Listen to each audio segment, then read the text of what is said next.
और यहाँ तक शिव महापुराण की कथा कहती है, अगर पात्र नहीं भी है तो अपने आप को इतना पात्रवान बनाओ, इतना चरित्रवान बनाओ कि शिव पात्र भी ना देखें और आपको देखकर आपका कल्याण कर दें। इतना पात्र,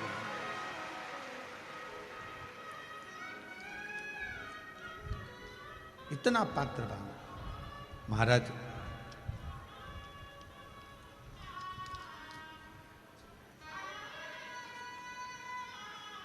दो चीजें चंचल कभी नहीं चलती, एक चंचल मन, एक चंचल नार। एक चंचल मन भी नहीं चलता और एक चंचल नार, चंचल स्त्री भी नहीं चलती, चंचल नार भी नहीं चलती। महाराज, चंचल नार, सांझे का व्यापार, जमीन बेचकर कार और पति पत्नी का कच्चा प्यार, ये कभी सफल नहीं होता, याद रखो।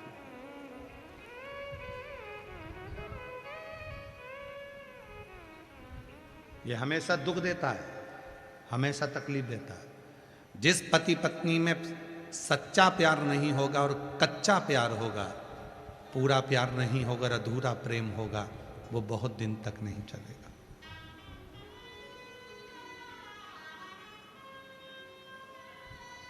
सांझे का व्यापार, व्यापार कर रहे हो, छोटा कर लो, थोड़ा कर लो, पर यदि सांझा कर रहे हो तो एक ना एक दिन वो सांझे का व्यापार तुम्हें दुख जरूर देगा। छोटा व्यापार कर लो, थोड़ा व्यापार कर लो, पर सांझे का भी जो व्यापार होता है वो दुख जरूर देता है।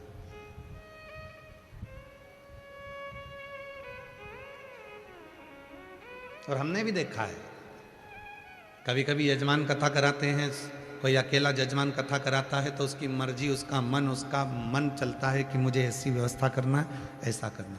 और जब कथा सामूहिक रूप से होती है, 100-150 लोग मिलकर कराते हैं, तो स्टेज पे सबको चढ़ाना पड़ता है। एक का भी मुंह फूल गया तो कथा गड़बड़ हो गई।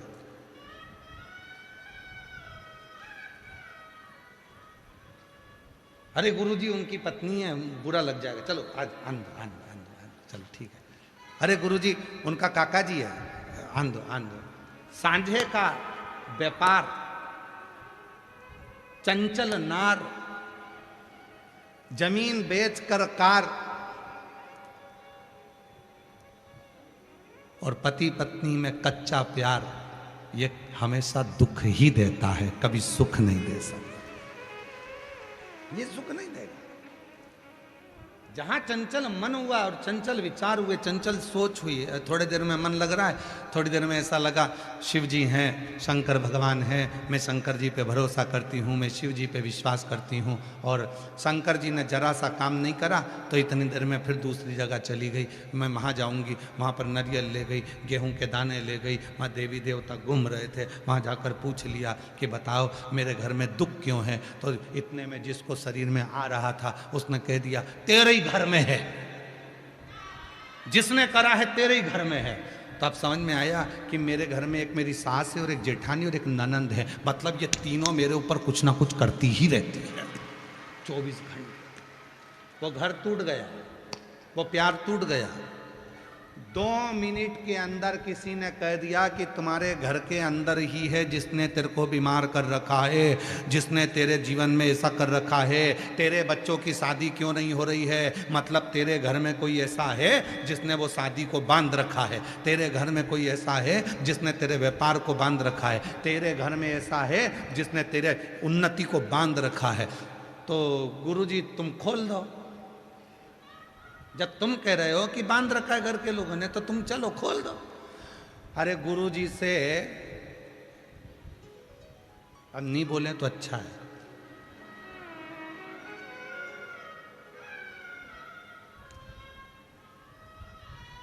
बोल दूं क्या?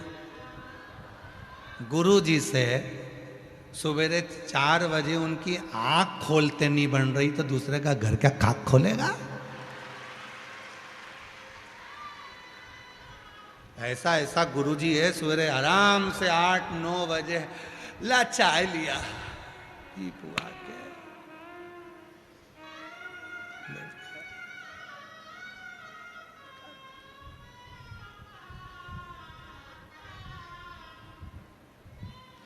किसी ने बहुत सुंदर एक गीत में लिखा, एकला चलो एकला चलो एकला चलो रे, क्यों फालतू के प्रपंच में अकेले।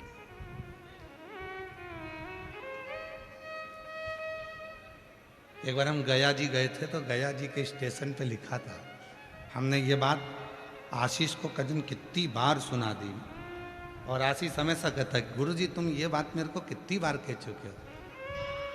गया जी के स्टेशन पे एक बात लिखी थी कि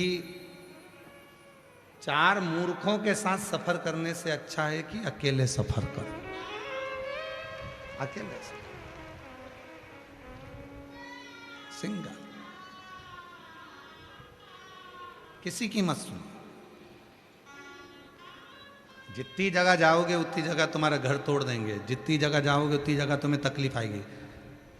तेरा घर तेरे घर के लोगों ने बांधा है, तेरी तरक्की तेरे घर के लोगों ने बांधी है, तेरी उन्नति तेरे घर के लोगों ने बांधी है। याद रखना, शिव महापुराण की कथा कहती है, भगवान शंकर का चरित्र कहता, शिव जी ने खुद अपनी वाणी में कहा है, पार्वती तू मेरे बच्चे, मेरी बहुएं, मेरे नाती पंती। शिव जी के कितने नाती पंती, कितना बड़ा परिवार है शंकर जी का। शंकर जी की बेटे गणेश जी की धर्म पत्नी रिद्धि सिद्धि, रिद्धि सिद्धि के पुत्र शुभ लाभ, शुभ लाभ के पुत्र अमोद प्रमोद, अमोद प्रमोद के बच्चे दाता विधाता। कितना दादा परदादा शंकर जी बनकर बैठे, और शिव जी कहते हैं मैंने पूरे परिवार को अपने साथ में जोड़कर रखा। दुनिया का कोई व्यक्ति कह दे कि तेरी भाभी बुरी है, तेरा भाई बुरा है, तेरे रिश्ते बुरे हैं, तेरे नाते बुरे हैं, अपने मन में खोट उत्पन्न मत करना, कह देना उनके कर्म दंड वो भोगेगा, करने दो गुरु जी। हम तो शिव जी को 1 लोटा जल चढ़ाएंगे, मेरा बाबा सारी समस्या काट देगा। ना मेरी जेठानी बुरी है, ना मेरी देवरानी बुरी है, ना मेरी सास बुरी है, ना मेरा ससुर बुरा है, ना मेरी ननन बुरी है, ना मेरा नंदोई बुरा है। बुरा कौन? जो बुरे विचार अपने भीतर लेकर आए, जो बुरी सोच लेकर आए। और इस पत्र का प्रमाण जो हम कर रहे हैं, इसका प्रमाण एक पत्र में है, देखिए।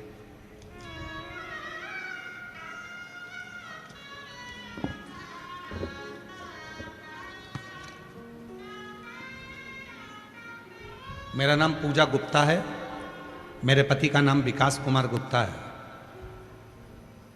मैं भोले बाबा की कृपा का वर्णन करना चाहती हूं।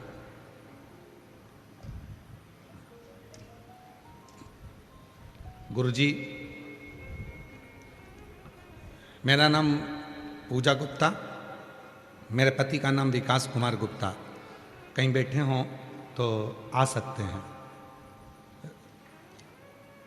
गंगापुर सिटी, सवाई माधोपुर, राजस्थान से आए। गंगापुर सिटी, सवाई माधोपुर, राजस्थान से आए। कहीं बैठे हों तो आ सकते हैं। गुरुजी, मेरे बच्चे को जनवरी 2025 में एक बीमारी हो गई, जिसमें उसके शरीर की पूरी चमड़ी सफ़ेद हो गई। उसके चर्म रोग हो गया, जिससे पूरी चमड़ी उसकी सफ़ेद हो गई। गुरुदेव, डॉक्टरों का इलाज करवाया, परंतु 2 से 3 डॉक्टरों को दिखाया, परंतु कोई आराम नहीं दिखा, कोई आराम नहीं दिखा। अंत में गुरुजी और भी जगह जाकर दिखाया, सबने एक बात कही कि तेरे घर के लोग कुछ कर दिए, तेरे परिवार के लोग कुछ कर दिए, तेरे कुछ कर दिए। गुरुजी, मैंने भरोसा नहीं किया। क्या मेरे घर के लोग इतने छोटे बच्चे का जीवन नाश कर सकते हैं क्या? मैं नहीं मानी। और फिर किसी ने कहा कि तू एक काम कर, और बताने वाला कोई दूसरा नहीं था, मेरी ही जेठानी, जिस पे लोगों ने इल्जाम लगाया, वही कह दिए कि तुम एक काम करो कि तुम शिव के मंदिर जाकर 1 लोटा जल चढ़ाना प्रारंभ करो। और जेठानी ने बताया 1 लोटा जल, और मैंने जेठानी के कहने पर 1 लोटा जल चढ़ाना जो प्रारंभ करा, उस जल को लाती, बच्चे को लगा देती, सीहोर पहुंच गई, वहां से कंकर शंकर की पूजन कर कर रुद्राक्ष घर लेकर आ गई। उस रुद्राक्ष को पानी में गलाती और उस पानी को बेटे के पूरे शरीर पर लगा देती। आज मैं बाबा को धन्यवाद देने के लिए आई हूँ गुरुदेव, मेरे बच्चे के शरीर के पूरे सफ़ेद दाग समाप्त हो गए और मेरा बच्चा अच्छा हो। मैं बाबा को प्रणाम करने के लिए।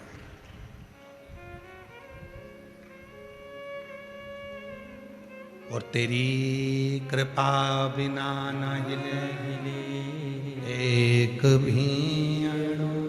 कहे लोग, कहने दो, दुनिया के लोग कहेंगे तेरे परिवार वालों ने कुछ करा है, दुनिया के लोग कहेंगे तेरे रिश्तेदार ने कुछ करा है, दुनिया के लोग कहेंगे तेरे उसने ये कुछ करा है। ना ना ना, तुम अपने मन में यह भाव कभी लेकर मत आना कि किसी ने तुम्हारा बुरा करा है। बुरा करने वाला संसार में कोई पैदा नहीं हुआ।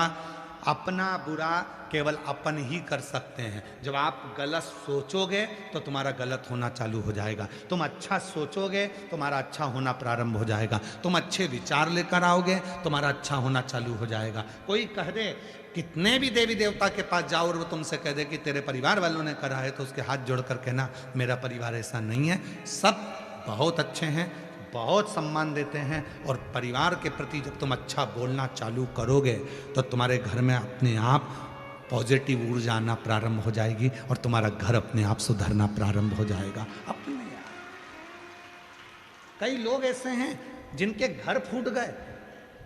कोई ने कह दिया तेरी बहू ने तो कुछ करा है, कोई ने कह दिया तेरी सास ने कुछ करा है।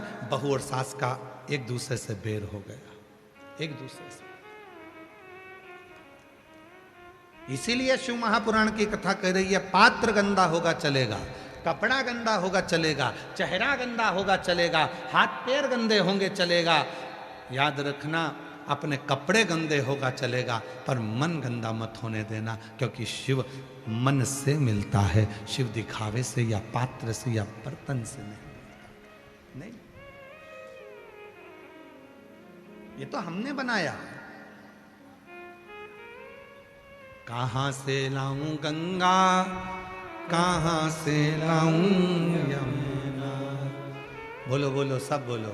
कहां से लाऊं गंगा, कहां से लाऊं यमुना, कहां से लाऊं सरयू आपार पड़ी रे, कहां से लाऊं सरयू अपार पड़ी रे।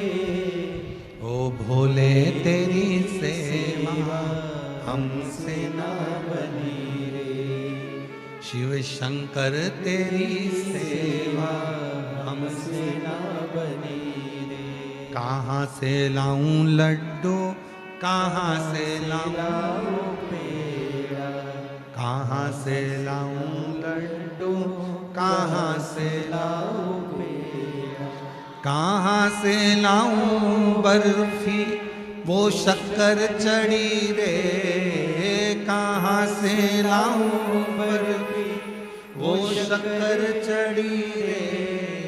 ओ भोले तेरी सेवा हमसे ना बनी रे, हमसे ना बनी, हमसे ना बनी रे। ओ भोले तेरी सेवा हमसे ना बनी रे। ये सामर्थ्यता हमारी नहीं कि हम शिव को रिझा लें।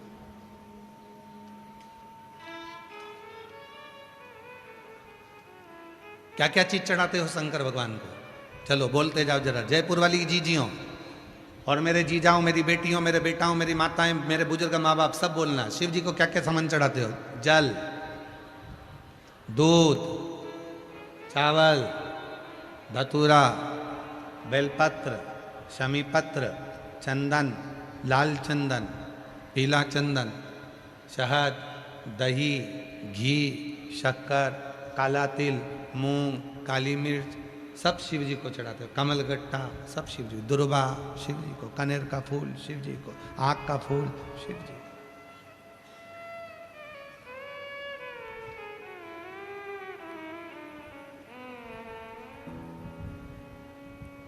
बोलो चढ़ाया कि नहीं चढ़ाया? सब कुछ जम के तो बोलो चढ़ाया। ठीक है,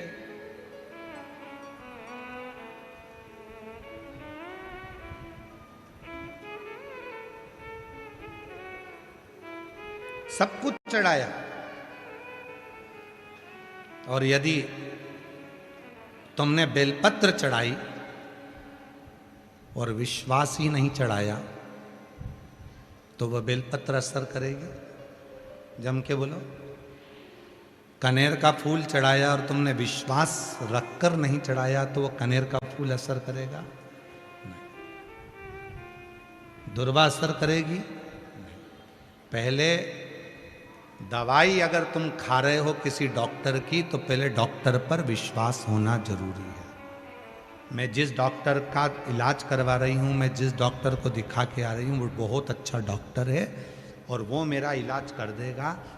कजन कितनों को अच्छा करा है, मुझे भी अच्छा कर देगा। तो डॉक्टर तुम्हारा हाथ पकड़ेगा और तुम ठीक होना प्रारंभ हो जाओगी, क्योंकि विश्वास तुम्हारे ऊपर पूर्ण कर विश्वास।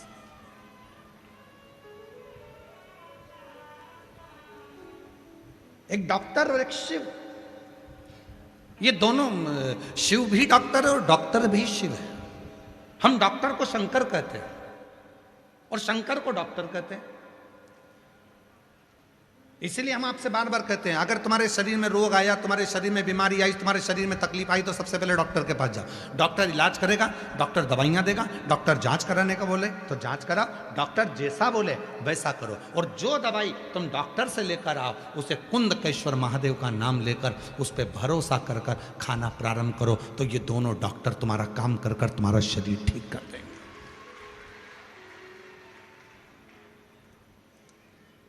दवाई,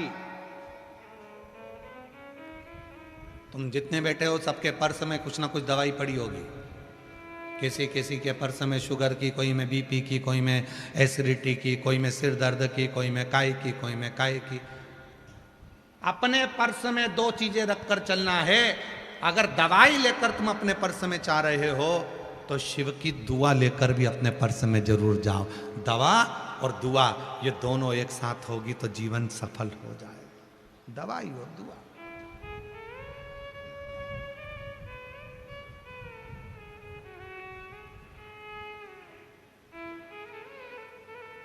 बिना दवा के और बिना दुआ के काम नहीं चलने वाला।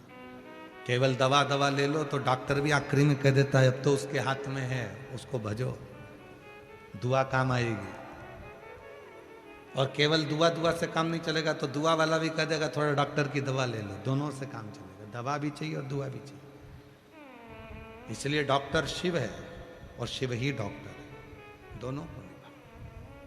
इस व्यासपीठ ने कभी ये नहीं कहा कि तुम शंकर जी की पूजन कर रहे हो तो शिव जी के मंदिर जा रहे हो तो डॉक्टर के पास नहीं जाना। ये व्यासपीठ हमेशा कही है डॉक्टर के पास पहले जाओ, फिर जल चढ़ाने जाओ, और जल चढ़ाकर जो लेकर आओ तो उस जल का आचमन करो और शिव पर विश्वास करो कि तुम ठीक होगे।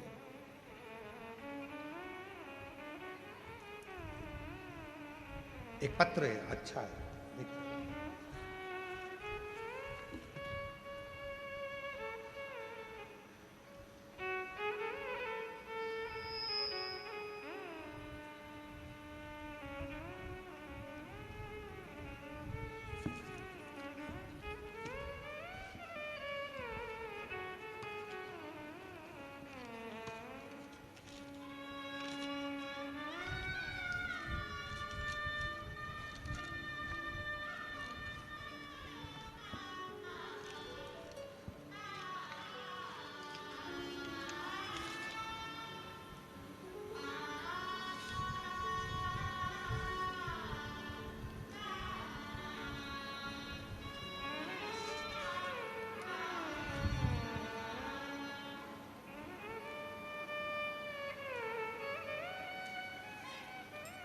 राजस्थान के जिला दौसा, तहसील बसवा, गांव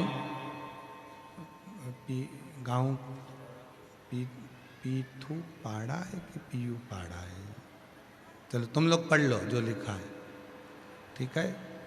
पढ़ लिया? ठीक है, तुम समझ गए, बस तुम्हारा समझना जरूरी है, ठीक है। कला की रहने वाली हूँ, मेरा नाम पुष्पा शर्मा है। मेरे दिसंबर के महीने में 1 तारीख 2024 को मेरे स्तन में अचानक एक गांठ हो गई। डॉक्टर ने बिना जांच किए हुए बता दिया कि बड़ी बीमारी है और हमने जितने डॉक्टरों को दिखाने का प्रयास करा, सब ने मुझे बड़ी बीमारी बता दिया, कैंसर जैसा रोग बताने का। तब मेरे अंदर से टूट गई। मेरे परिवार के लोगों ने कहा टूटो मती, प्रदीप मिश्रा जी कथा कहते हैं शिव महापुराण की, टीवी पर ऑनलाइन आती है, वो सुनो और शिव जी के एक लोटा जल चढ़ाओ। मैं वही किया और फिर मैं डॉक्टर के पास गई और डॉक्टर से कहा, डॉक्टर आप मेरे इस चेस्ट पर, स्तन पर जो गठान हो गई है उसके ऑपरेशन की तुम बोलते हो और तुम कहते हो कि मुझे बड़ी बीमारी हो गई। मैं कहती हूं आप इस गांठ को निकालो और निकाल कर जांच करा लो। मेरा विश्वास कहता है मेरे साथ मेरा शंकर रहता है, मैं उसका पानी पीती हूँ, मुझे कैंसर जैसी बीमारी नहीं हो सकती। और ऑपरेशन हुआ, गांठ निकाली गई। जितने हॉस्पिटल में दिखाई थी पहले सब ने कहा था कि बड़ी बीमारी है, और गांठ निकालकर जब उस गांठ को जांच के लिए बाहर भेजा गया तो रिपोर्ट आई कि मेरे शरीर में कोई बड़ी बीमारी नहीं है, सारी रिपोर्ट नॉर्मल थी और मैं ठीक, मैं डर रही थी। पर मेरे परिवार के लोगों ने कहा वो सीहोर वाला बाबा कथा करता है, पंडित प्रदीप मिश्रा जी शिव पुराण की कथा करते हैं, टीवी पर ऑनलाइन आती है, वो सुनो और शिव जी के एक लोटा जल चढ़ाओ। मैंने वही किया और फिर मैं डॉक्टर के पास चली गई और इलाज कर। तुमने सोच लिया था कि मुझे बीमारी नहीं है, तो बीमारी नहीं थी। और तुमने सोच लिया, आप में कई माताएं ऐसी बैठी हुई हैं जो दिन भर ये सोचती हैं जरा सा घुटने में दर्द हुआ, कहीं मुझे घुटना तो नहीं बदलना पड़ेगा, मेरे जरा सा घुटने में दर्द हुआ कहीं मेरा घुटना तो नहीं बदलना पड़ेगा, मेरी लीवर में तकलीफ हो गई कहीं लीवर तो डैमेज नहीं हो गया, कहीं किडनी में तकलीफ हो गई किडनी तो बेकार नहीं हो गई, कहीं मेरे पीठ में दर्द हो गया तो मेरे कहीं गुर्जा तो खराब नहीं हो गए। भीतर सोचते सोचते सोचते सोचते जब तुम गंदा विचार तुम्हारे अंदर लेकर आने लगते हो कि मुझे ये बीमारी तो नहीं हो गई, मुझे ये बीमारी तो नहीं हो गई, मुझे ये बीमारी तो नहीं हो गई, तो वो बीमारी तुमको पकड़ लेती है और फिर तुम उस बीमारी से ग्रसित हो जाते हो। और किसी को यदि कैंसर जैसी भी बीमारी है, लीवर किडनी भी खराब हो गया, कुछ भी बीमारी हो गई और तुमने सोच लिया कि मैं शंकर भगवान को एक लोटा जल चढ़ाती हूँ, जल पीती हूँ, बेलपत्र खाती हूँ, शिव जी पर मेरा भरोसा है। मैं सीहोर गई थी और सीहोर जाकर मैं कंकर शंकर की पूजन कर कर रुद्राक्ष लेकर आई हूँ, उस रुद्राक्ष का जल मैं पी रही हूँ और मुझे विश्वास है कि मेरी बीमारी मुझे है ही नहीं। तो 1 महीने बाद जांच कराना, वो बीमारी तुम्हारे शरीर में रहेगी ही नहीं, धीरे धीरे धीरे धीरे वो समाप्त हो गया। क्यों? क्योंकि हम लोग भजन में तो गाते हैं पर हम उसका अनुभव नहीं करते। भजन में क्या गाते हैं? मानो तो मैं गंगा ना मानो तो बह। हम भजन में तो गा रहे हैं कि मानो तो गंगा माँ हूं और ना मानो तो बहता हुआ पानी हूं। उसी तरह मानो तो ये बीमारी है और ना मानो तो ये निकल गई बहता हुआ पानी। अर्थात शरीर में रोग आया और तुमने दवाइयां ली, डॉक्टर को दिखाया, साथ में तुमने ये अनुभव कर लिया मैंने शंकर की कथा सुन रही हूँ, मैं रोज टीवी के सामने बैठकर कथा सुनती हूँ, मैं रोज बाबा को जल चढ़ाती हूँ, मैं रोज भगवान शंकर की स्मरण करती हूँ, मुझे ये बीमारी नहीं रहेगी, नहीं रहेगी। छाती ठोक कर कहो कि मुझे ये बीमारी नहीं रहेगी। आज डॉक्टर भले बोल रहा है पर 2 महीना, 4 महीना, 6 महीने में मैं ठीक होकर बताऊंगी और तुम ठीक हो जाओगे। कई माताएं कहती है 23 साल हो गए गुरुजी, 24 साल हो गए गुरुजी, 15 साल हो गए गुरुजी, बच्चा नहीं है, डॉक्टर ने मना कर दिया। हम कहते हैं पंडाल में बैठकर कथा सुनो, टीवी के सामने कथा सुनो, एक बार सीहोर जाओ, कुबरेश्वर बाबा के धाम पर जाकर कंकर शंकर की पूजन करो, 5 कंकर रखो, उसमें से 1 कंकर उठाकर लेकर आओ और अपने बाबा को रोज जल चढ़ाकर उस जल का आचमन पति और पत्नी दोनों करो, सफेद आंकड़े की जड़ का प्रयोग करो, पशुपति व्रत करो।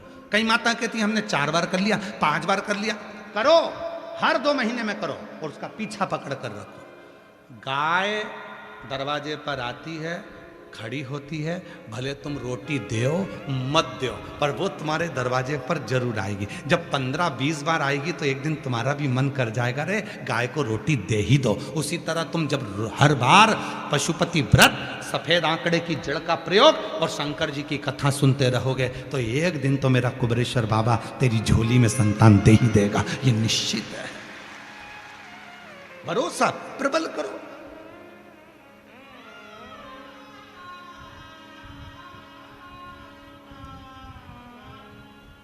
एक पत्र है, अच्छा है, देखिए।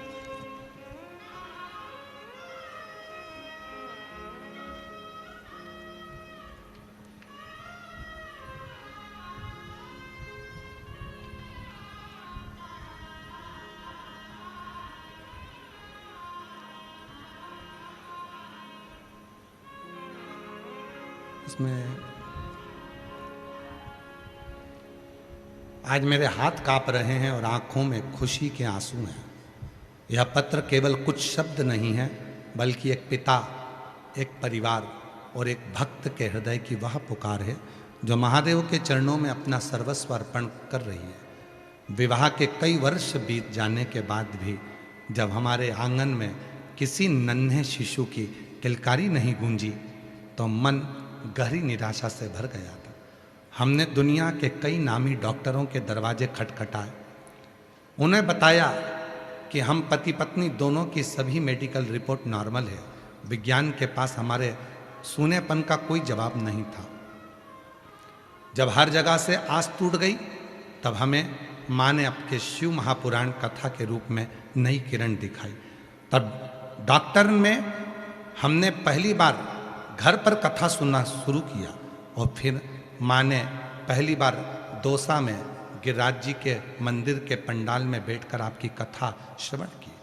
सीहोर स्थित कुबेरेश्वर धाम कंकर शंकर की पूजन करी, उसका रुद्राक्ष का जल पीना प्रारंभ करा।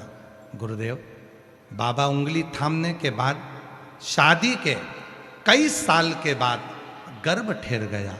गर्भ तो ठहर गया, आंकड़े की जड़ का प्रयोग भी करा, पशुपति व्रत भी करा। बाबा 3 महीने के बाद गर्भ ठहर गया, पर 6वां महीना या 7वां महीने के अंतर्गत बच्चे की धड़कन नहीं थी। बच्चा धड़कन नहीं है, श्वास नहीं है। इतने सालों के बाद खुशी आई और धड़कन नहीं। डॉक्टर ने कहा इस बच्चे को निकाल दीजिए। बच्चे को निकलवा दिया गया, फिर आस टूट गई। बड़ी मुश्किल से इतने सालों के बाद तो खुशी आई थी, वो भी चली गई। हिम्मत नहीं आ रही। तब बाबा के विद्याधर नगर में जयपुर में कथा हुई, पहुंच गई उस कथा में और सुना था कि पंडाल की मिट्टी गर्भ पर लगाई जाती है और बाबा से बैठकर प्रार्थना करी जाती है तो झोली जरूर भरता है। विद्याधर नगर के स्टेडियम में बैठकर कथा सुनती। अंदर जाने की परमिशन नहीं मिल रही थी क्योंकि भीड़ बहुत थी। रोड के किनारे डिवाइडर के बीच में बैठ गई, उसी मिट्टी को अपने पेट पर लगाकर कथा सुनती रही, प्रार्थना करी। जब कथा पूरी हो गई, रात को गई पंडाल में, वहाँ की मिट्टी को अपने गर्भ से लगाया। 2.5 महीना भी निकला और मेरा गर्भ ठहर गया और बाबा की कृपा से आज मैं पुत्र लेकर आई। आज इस पंडाल में मैं अपने बेटे को लेकर आई हूँ, मैं अपने पुत्र को लेकर आई हूँ जो कई सालों के बाद मेरे बाबा ने। बैठे हैं क्या यहाँ? आप ही हैं? ऐसा हाथ हिला दो। बच्चा है साथ में? आ जाओ, लिया बच्चे को, लिया। वापिस एक बार हाथ हिला दो वहीं से, एक बार हाथ हिलाओ ऐसा। हाँ, लिया ही है। कई सालों के बाद मेरे बाबा ने फिर मेरी झोली भर दी। आज मेरे जीवन की सबसे खुशी का पल है जिसको मैं महसूस कर रही हूं। जीवन एक लाइन अच्छी है, एक लाइन उन्होंने लिखी है, बाबा इस उपकार को हम कभी भी भूल नहीं पाएंगे। आपके द्वारा दिखाए गए इस भक्ति के मार्ग के लिए हम जीवन पर्यंत आपके और प्रभु के ऋणी रहेंगे। और लुटा दिया भंडार काशी वाले, कर दिया माला काशी वाले, जो जैसी भावना वो वैसा ही फल पाया, नहीं खाली उसे लौटाया, वो मन ही मन हर्षाया, और कर दिया माला काशी वाले ने, लुटा दिया भंडार काशी वाले ने। पहले दिन की कथा में कहा था, दुनिया के लोग कहते हैं ये शिव महापुराण की कथा। वो आपके कथा के जो मुख्य व्यवस्थापक है ना, अत्री जी, कहाँ हैं? कहीं बैठे हैं? अच्छा, ये है। ये जब आए थे, खड़े हो जरा अत्री जी, खड़े हो जाओ, खड़े हो जाओ। ये जब सीहोर आए थे ना कथा के लिए, तो हमने इनसे, इन्होंने कहा था गुरुजी कथा कराना है। तो हमने यात्री जी से एक ही बात कही थी, यात्री जी कथा आप नहीं कराओगे, कथा तो वो कुबेर भंडारी आकर स्वयं कराएगा, वो स्वयं कराएगा। कहा गुरु जी इतने लोगों का भोजन भंडारा कैसे होगा? तभी भी यात्री जी हमने एक ही बात कही थी कि तुम तो बस आगे बढ़ो, कराने के लिए स्वयं कुबेर भंडारी किसी ना किसी को भेजता रहेगा और कराता रहेगा। भाव शुद्ध था अत्री जी आपका, हृदय में शिव के प्रति भाव था, इसलिए बाबा ने इतना दिव्य आयोजन। और हम सत्य कहें अत्री जी, अभी तक हमारी कथा के 3 पंडाल बनते थे, पहली बार 7 पंडाल बने हैं, ये बड़ा इतिहास है। और 7 पंडाल बनने पर भी लोग बाहर टेंट के बाहर बैठे हैं, ये उस शिव की कृपा है, शिव की कृपा। बैठिए, प्रणाम आपको। यहां कथा सुनने के लिए कोई साधारण श्रोता नहीं आते हैं, यहां कथा सुनने के लिए दरवाजे से वही अंदर आएगा जिसको मेरे शंकर भगवान को देना है। शिव जिसको देगा उसी को बुलाकर बिठा देगा। 7 दिन की कथा लोग सुनते हैं, झोली भर भर कर ले जाते हैं। 3 महीने में मेरा बाबा देता है, और अभी तो 3 महीना भी दूर है। अभी एक कथा आपके राजस्थान में है ना, भीलवाड़ा, 8 अप्रैल से 14 अप्रैल। आज इस व्यासपीठ से चैत्र के महीने में विश्वास के साथ कहकर जाते हैं, आप में से कई लोगों के पत्र भीलवाड़ा में मिलेंगे, भीलवाड़ा में मिलेंगे। हम 3 महीना भी बहुत दूर है, हम तो अभी की बात करते हैं।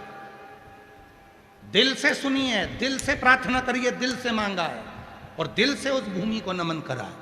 और दिल से अगर आप कुबेरेश्वर महादेव पर, वो सीहोर का कुबेर भंडारी पर, उस कंकर शंकर पर, उस रुद्राक्ष पर भरोसा करते हो तो शिव देगा, छोड़ेगा।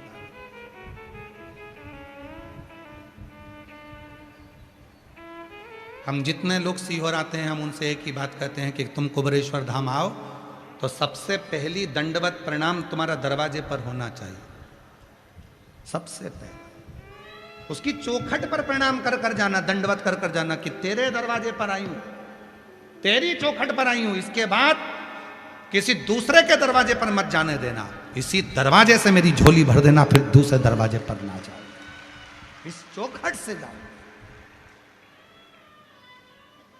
और हमारा कुछ ना बिगड़ेगा, तुम्हारी शान जाएगी, पकड़ लो हाथ त्रिपुरारी, नहीं तो डूब जाएगी। शिव पात्र नहीं देखे, शिव कपड़े नहीं देखे हैं, शिव तुम्हारा चेहरा नहीं देखे हैं, शिव तुम्हारा स्वरूप नहीं देखे हैं, शिव तो केवल भाव देखे, केवल भाव, केवल भाव।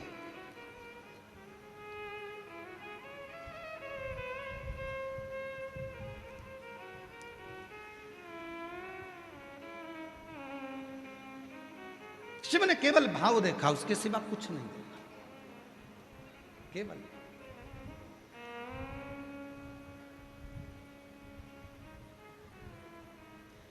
और तेरे दरबार की बाबा निराली शान देखी है, मेरे ओघड़दानी, हे मेरे महाकाल, हे मेरे विश्वनाथ, तेरे दरबार की बाबा निराली शान देखी है, तुझे देते नहीं देखा पर झोली भरी देखी है। तुझे देते कभी नहीं देखा पर झोली भरी देखी। और कैसे मालूम पड़ता कि झोली भरी? इन पत्रों के माध्यम से, ये जो पत्र आते हैं इनके माध्यम से मालूम पड़ता है कि झोली भर दी तूने।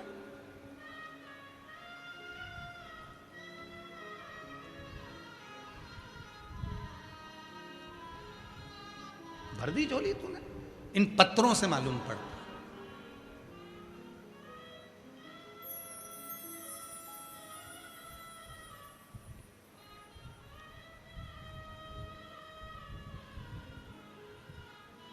शिव कथा कर रही है, शंकर भगवान तुम्हारा पात्र नहीं देखे।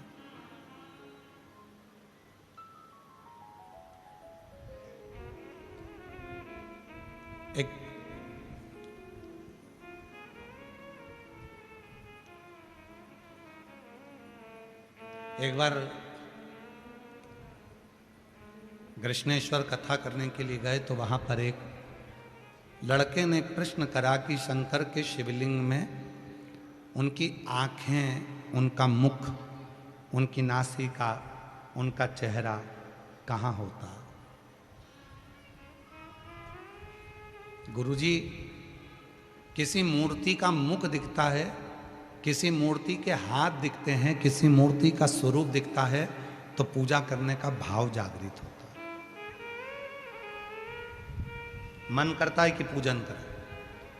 देवी जी की मूर्ति दिखेगी तो देवी जी की पूजन का भाव जागेगा, राम जी की मूर्ति दिखेगी तो राम जी की पूजन का भाव जागेगा, भगवान कृष्ण की लड्डू गोपाल की मूर्ति दिखेगी तो लड्डू गोपाल की मूर्ति का श्रृंगार करने का, पूजन करने का भाव जागेगा। दत्त भगवान की मूर्ति दिखेगी, सारे देवी देवताओं की मूर्ति दिखती है तो उनका श्रृंगार करने का, उनका पूजन करने का भाव जागृत होता है, उनसे प्रेम होता है। पर शंकर भगवान का तो केवल पिंडी है, शिवलिंग है। उस पिंडी से हम कैसे प्रेम करें, हम उससे स्नेह कैसे करें? ना तो आंख दिखती है, ना नाक दिखती है, ना मुख दिखता है, ना चेहरा दिखता है, ना उनका कोई स्वरूप दिखता है, केवल शिवलिंग है, उससे प्रेम कैसे? तो हमने उस बच्चे से कहा, स्वरूप देखकर तो कोई भी प्रेम कर लेता है, पर जिसका स्वरूप ही नहीं है, जो दिखता ही नहीं है, उससे दिल लगाकर बताओ तब जाने। और सच्चा प्रेम इसी को कहते हैं, सच्चा प्रेम इसी को कहते हैं, इसी को सच्चा प्रेम कहते हैं। ना जी भर कर देखा ना कोई बात की, बड़ी आरज़ू थी मुलाकात की, प्रेम इसी को कहा। हम उसको देखे ही नहीं है। वो एक लाइन स्मरण करिएगा, वो तुझसे मिलने के लिए तेरी कसम। देखा नहीं है उसको, हमने ध्यान ही नहीं दिया उसको, हम पहचानते ही नहीं उसको। शिवलिंग में कहाँ मुख है, कहाँ नाक है, कहाँ हाथ है, कहाँ पांव है, हमने देखा ही नहीं। हाँ, किसी और देवता की मूर्ति होती तो आंख दिखती, हाथ दिखता, पांव दिखता, मुंह दिखता, सब कुछ नजर आता तो हम उससे प्रेम करते। पर शिवलिंग में कुछ भी नहीं दिख रहा, उससे प्रेम कैसे हो? तो तुझसे मिलने के लिए तेरी कसम, तुझसे मिलने के लिए तेरी कसम, एक मुलाकात जरूरी। दिखता ही नहीं है, ना हाथ दिखता, ना पांव दिखता, ना चेहरा दिखता, ना नेत्र नजर आते, ना नासिका नजर आती, केवल शिवलिंग है। और जब शिवलिंग पर जल चढ़ाते हो विश्वास से इसमें शिव है, जब बेलपत्र चढ़ाते हो विश्वास से इसमें शिव है, इसमें मेरा पापा है, इसमें मेरा बाप है, इसमें मेरा पिता है, इसमें मेरा बाबुल है, इसमें मेरा भाई है, इसमें मेरा गुरु है, इसमें मेरा शंभू है। जब तुम ये विश्वास करते हो, धतूरा चढ़ाते समय, कनेर का फूल चढ़ाते समय, चावल चढ़ाते समय, शंकर का शिवलिंग में ना आंख दिख रही, ना मुख दिख रहा, ना पांव दिख रहे, ना हाथ दिख रहा, पर विश्वास है इसमें मेरा शंकर है और वो मेरे दुखड़े काटेगा, बस समझ लो प्रेम बढ़ गया, प्यार हो गया और वो प्यार निभेगा, वो प्रेम निभेगा, फिर वो आएगा, दुखड़ा मिटाएगा, समय पर आकर तुम्हारे दुखड़ों को, तुम्हारी कष्टों को समाप्त कर देगा।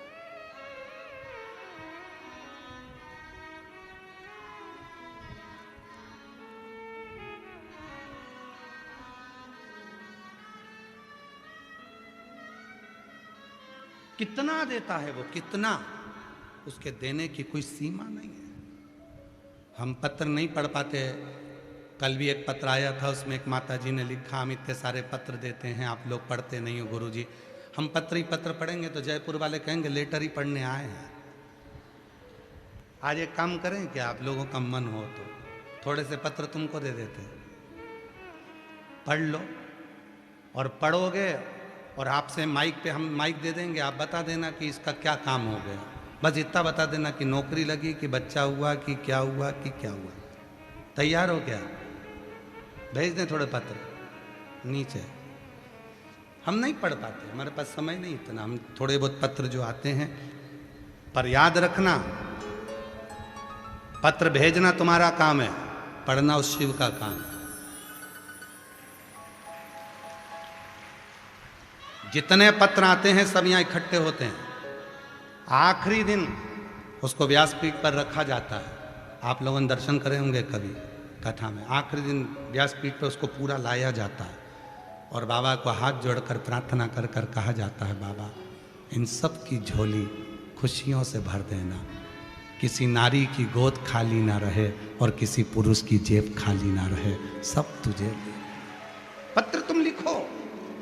कई लोग सोचते हैं गुरुजी पढ़ते नहीं तो हम लिखे नहीं, लिखो। तुम गुरुजी को नहीं लिख रहे, तुम अपने पिता को लिख रहे हो, तुम अपने बाबुल को लिख रहे हो, तुम अपने पिता को लिख रहे हो, तुम भगवान को लिख कर दे रहे हो कि हमारा ये काम हुआ, हमें बाबा ने ऐसी कृपा कर दी।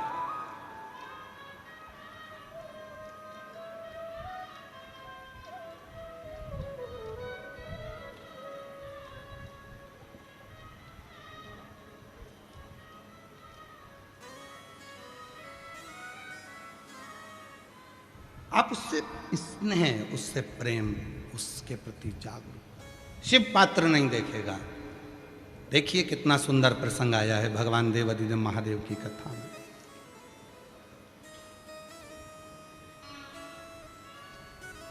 मां जगत जननी पार्वती जी तप कर रही है, पूरा शरीर उनका कोमल हो गया, चेहरा उनका काला हो गया, शरीर काला पड़ गया, दुर्बल हो गई, नाम अर्पणा हो गया। नाम पड़ गया अर्पणा। दो नाम है मेरी माता के जो बड़े फलदायी हैं। एक नाम है अर्पणा और दूसरा नाम है तिलकेश्वरी। नाम बोलो दोनों, अर्पणा और तिलकेश्वरी। शायद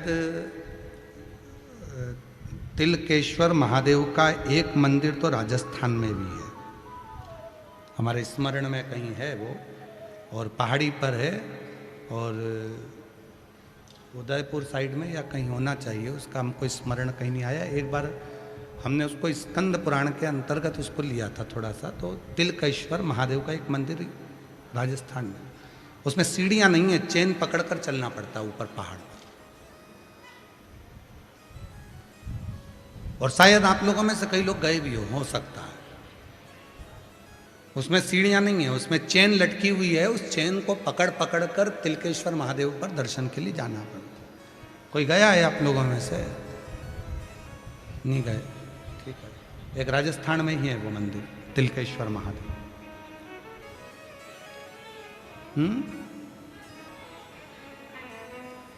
आवाज नहीं आ रही है। राजस्थान में ही है वो। देव जरा माइक दो।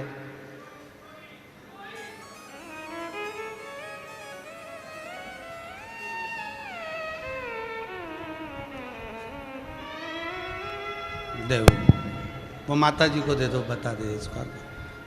हाँ भाई को दे दो, फिर माता जी को दे देना, उनको मालूम होगा उसका। प्रणाम गुरुदेव जी, नमन। ये जिस मंदिर का आपने वर्णन किया ये देवनगरी सिरोही में है। सिरोही में, अच्छा ठीक ठीक है। प्रणाम, बहुत बहुत साधु, प्रणाम, धन्यवाद। तिलकेश्वर महादेव।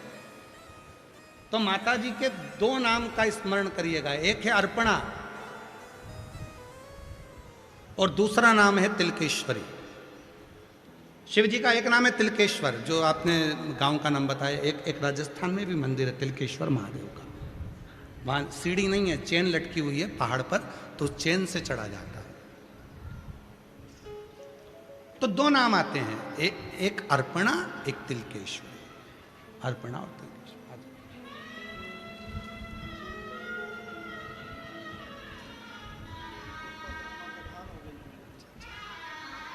ठीक है बेटा।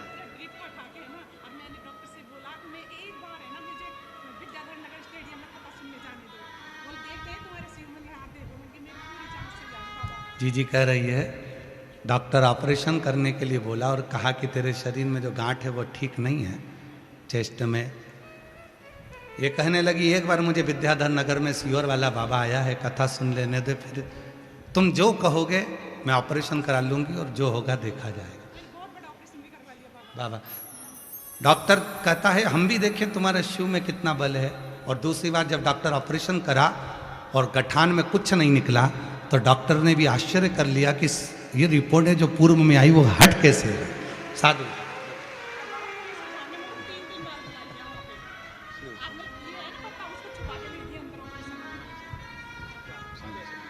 ये आपके कंकर शंकर महादेव।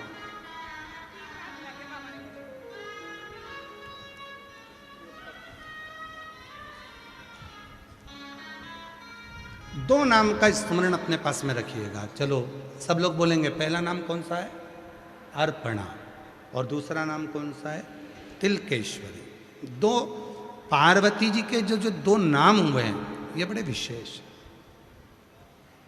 एक अर्पणा नाम, कभी कभी कोई बच्चा शरीर से कमजोर है बहुत ज़्यादा, उसका शरीर उठता है, खड़ा होता है, गिर जाता है, पाँव काम नहीं कर रहा है, हाथ काम नहीं कर रहा, शरीर से बहुत दुर्बल है, बहुत कमजोर है, बहुत ज़्यादा कमजोर। तो शिव महापुराण में अर्पणा नाम की महत्वता कही है। सप्त बेलपत्र के कमल बनाना है, थोड़ा समझिएगा।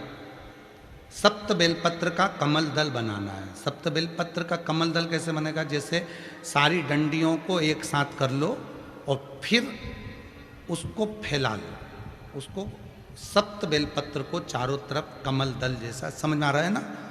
उस पहले बेलपत्री को सब इकट्ठी कर लो, एक साथ बेलपत्र एक के ऊपर एक रखकर इकट्ठी करो और एकाग्रित करने के बाद उन बेलपत्र को चारों तरफ डंडी बीच में हो और पत्तियों को चारों तरफ घुमा लो, उसको सातों बेलपत्र को कमल दल बना लीजिए।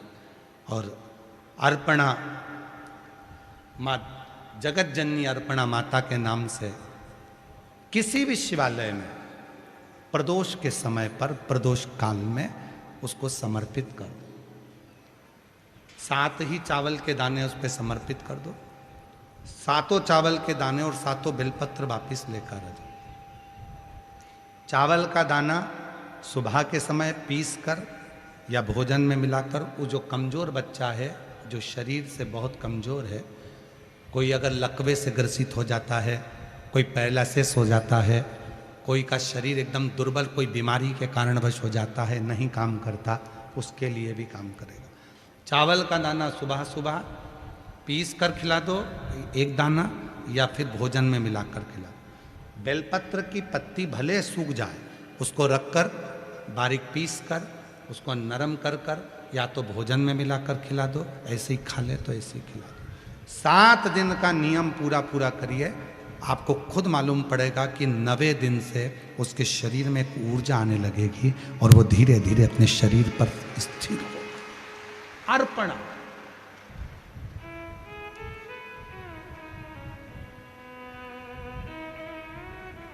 मां जगत जननी अर्पणा हो गई थी, और जब पूर्ण तरह से मां अर्पणा हो गई तब भगवान देवादिदेव महादेव उसी जगह पर प्रकट हो जाते। हाथ की अंजलि में मां अर्पणा के 7 बेलपत्र हाथ में रह जाती है, और मां पार्वती की सहेली गजमुखी के पास में धान का पात्र रह जाता है। गजमुखी के पास में धान का पात्र है। पार्वती जी की सहेली थी गजमुखी, शरीर नारी का था, चेहरा हाथी का था, गजमुखी थी।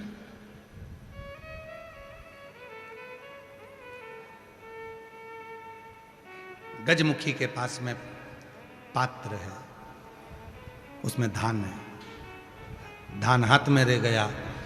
7 बेलपत्र मां जगत जननी जगदम्बा के हाथ में रह गई और शिव प्रकट हो गए। अर्पणा क्या चाहती हो? आपके लिए ये शरीर ऐसा हो गया, इस शरीर को शुद्ध कर दीजिए। शिव जी ने तुरंत माँ जगत जननी को दर्शन देकर और जो शरीर पूर्ण कम